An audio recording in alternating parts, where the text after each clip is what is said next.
গাছের পাকা আম, রসে টুইটুম্বর, গ্রামের একদম ফর্মুলান ছাড়া গ্রাম থেকে আম আসা।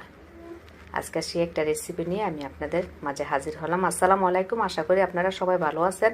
আজকে আমি আম দিয়ে পুটিং করব। কিভাবে আমার সাথে থাকুন, দেখতে থাকুন। এই আমগুলা আমাদের গ্রামের বাড়ি থেকে, আমার শ্বশুর বাড়ি থেকে আমগুলো আনা হয়েছে, একদম গাছ পাকনা আম।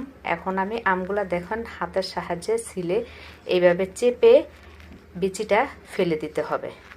আমের আটি যেটা বলে সেটা এইভাবে চেপে ফেলে দিবেন। এখন এটা একটা ছাঁকনির সাহায্যে ভালো করে ছেঁকে নেবেন। এইভাবে ছেঁকে নেবেন।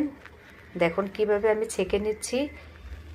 এখন বাজারে অনেক আম পাওয়া যায়, পাকা আম, অনেকের গাছেও আম পেকে গেছে। এই রেসিপিটা অবশ্যই আপনারা বানিয়ে খেয়ে দেখবেন। এখন আমার সুন্দর মতন ছাঁকা হয়ে আসছে। এখানে আমি পানি অ্যাড করেছি। এখন দিয়ে দিচ্ছি আমি 3 চামচের মতন চিনি। আমার ছেলে বলে আম্মু একটু মিষ্টি করে, আম কিন্তু মিষ্টি তারপর আমি 3 চামচ চিনি দিয়ে দিছি। এখন দিয়ে দিলাম হাফ চামচ আগার আগার, 1 চামচের মতন গুঁড়া দুধ। এই গুঁড়া দুধটাই আজকের এই পুটিংয়ের স্বাদ অন্যরকম বাড়িয়ে দিয়েছে। এখন ভালো করে এটা ঠান্ডা অবস্থা থাকতে এটা ভালো করে মিশাতে হবে। আমি মিশিয়ে নিয়েছি। মিশিয়ে এখন আমি চুলার মধ্যে প্যান বসিয়ে দিয়েছি। এটা দিয়ে অনবরত নাড়তে থাকবে, নাহলে গুটলি গুটলি হয়ে আসবে, যেহেতু গুঁড়া দুধ আছে না, এই জন্যে।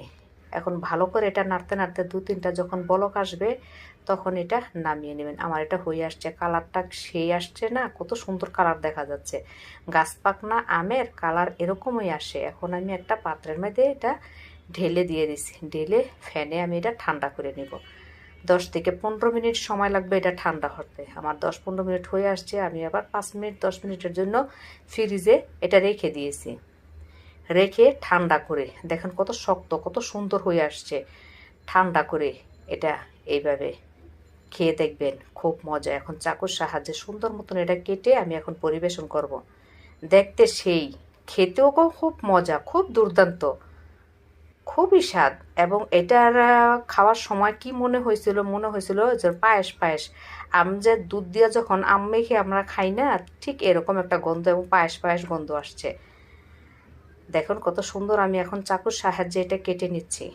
ঠিক এইভাবে এই পাকা আম দিয়ে এই রেসিপিটা বানিয়ে একবার হলো খেয়ে আমাকে কমেন্টে জানাবেন কেমন হয়েছে।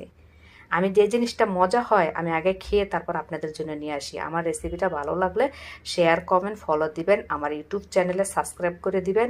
প্লিজ আমার ইউটিউব চ্যানেলে সাবস্ক্রাইব করে দিবেন। সবাই ভালো থাকবেন, আমার পেজের সাথে থাকবেন, আমার জন্য দোয়া করবেন। এবং আমার এই রেসিপিটা আপনারা সেভ করে অবশ্যই, এখন পাকা আম আছে বাজারে, এখনই আপনারা এটা নিয়ে এসে বানিয়ে নিতে পারবেন।